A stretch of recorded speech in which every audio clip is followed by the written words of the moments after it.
MAGA Republican leadership is panicking after they saw what went down at Les Wexner's deposition, a massive miscalculation by these MAGA Republicans. So the Republicans basically objected to showing up in Ohio to take any part in the deposition of Les Wexner. Donald Trump and MAGA Mike Johnson ordered these MAGA Republicans in the House Oversight Committee, do not show up, do not even pay it any attention, treat the deposition of Les Wexner like it's illegitimate, don't even go.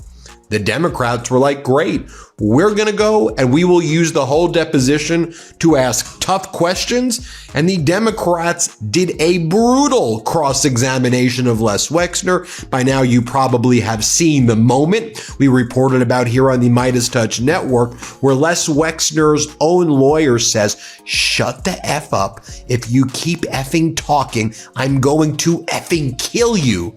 His own lawyer said he's going to effing kill him because he kept on answering questions the way that Donald Trump and MAGA Republicans did not want him to. So what happens? How do MAGA Republicans deal with their miscalculation, this train wreck that's Les Wexner's deposition, and now we have the hot mic of Wexner's lawyer saying he's going to effing kill his own client for talking about some of the Epstein class people? So here's what goes down. You got James Comer, the MAGA Republican in the House Oversight Committee, who did not show up at that deposition. He lies. Oh, what else is new with MAGA? And he says, you know, the thing about Les Wexner, he's already been questioned and investigated by the DOJ. He's already sat down with them. Really? Because at his deposition, he said the opposite.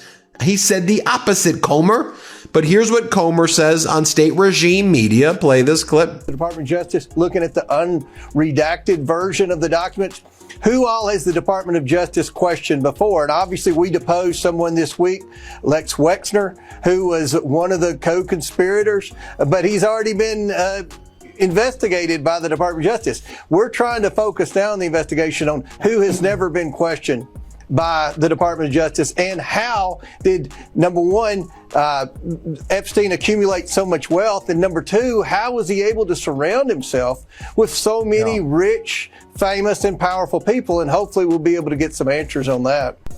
And you know, Comer, because the Midas Touch Network is a evidence-based, receipt-based network, we've got the receipts. Les Wexner's deposition, where he says the FBI and DOJ not once ever contacted him about Epstein or Ghislaine Maxwell. Here, play this clip.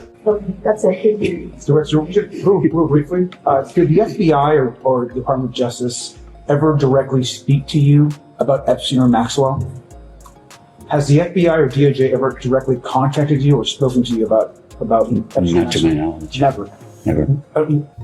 Then you got James Comer again on Hannity, on state regime media, and he says the one thing that we all definitely know, he goes, after looking at the Epstein files, is that Donald Trump is absolutely exonerated from the whole Epstein saga. That's what's clear from the files. Well, James Comer must have a different Epstein files than the ones we've all read, because in the ones that we read, Donald Trump appears 38,000 times, and those are redacted files from the 3 million released.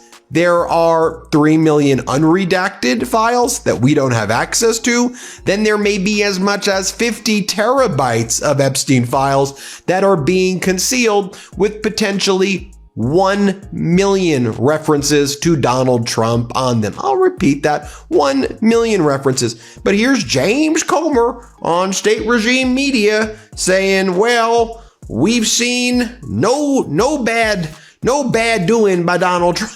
Oh, okay, Comer, here, play this clip. Well, the Democrats didn't care about Epstein until someone had the notion that Donald Trump may have been involved. And what we've seen from the millions of documents that have been released is that Donald Trump is completely exonerated in the whole Epstein saga. But what we've seen is a lot of honestly unfinished business with respect to Epstein and the crimes that he and Maxwell committed, any potential co-conspirators, and holding people accountable. I'd like to note more from Comer on State Regime Media right here. And he's like, look, so with respect to Trump, there's nothing there. Epstein hung out with some real bad people, perhaps, but really that's not Donald Trump. It's the people who he spoke to after 2010. Dude, have you read the Epstein files? He's in communication with Trump's people after 2010. He's doing back channel communications with Trump after 2010. He's asking to host Trump's cabinet in 2016 on Epstein Island. Most of Donald Trump's cabinet right now either went to Epstein Island or hung out with Epstein. The White House is the heart of this cabal, both before and after 2010. But let's just even say for a second, it was only before 2010. So child sex trafficking before 2010, you're okay with because of 2010? That's how you delineate it, Comer? I think it's probably equally horrific if it's before or after 2010, because we're talking about child sex trafficking of little girls, James Comer. I know you don't care about that, Comer, but most Americans do. But Donald Trump was in contact with him after 2010, idiot. Here, play this clip. For all the talk about Donald Trump 25 years ago, or around 25 years ago, he threw this guy out of the Mar-a-Lago club, which in, society in Palm Beach is a big deal, and did it publicly. He humiliated him. If the guy had anything incriminating on Donald Trump, I'm sure we would have heard about it a long, long time ago, right? That's exactly right. That's what all the former attorneys general have said, Bill Barr and Merrick Garland and everyone. If there had been any dirt on Donald Trump, that would have leaked out, because Donald Trump has that many enemies in the Department of Justice, in the deep state apparatuses that were supposed to be investigating Epstein. So with respect to Trump, I don't think there's anything there. And I think that if you look at Epstein and who the real bad people were, the real bad people were the ones who continued to communicate with Epstein after he was convicted the first time.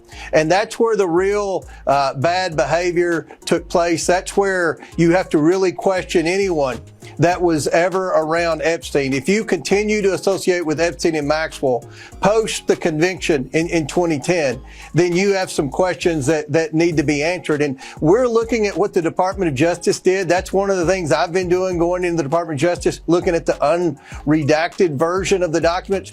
Who all has the Department of Justice questioned before?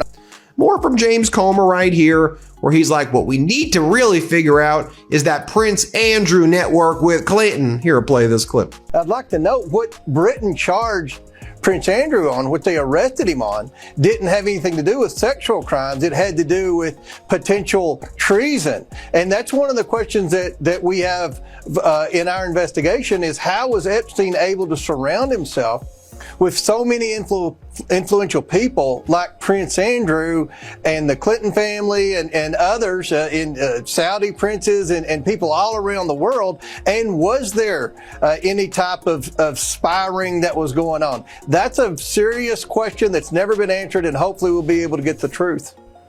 I've got some important news that we can't let slip through the cracks, so let me bring you an important climate update in just about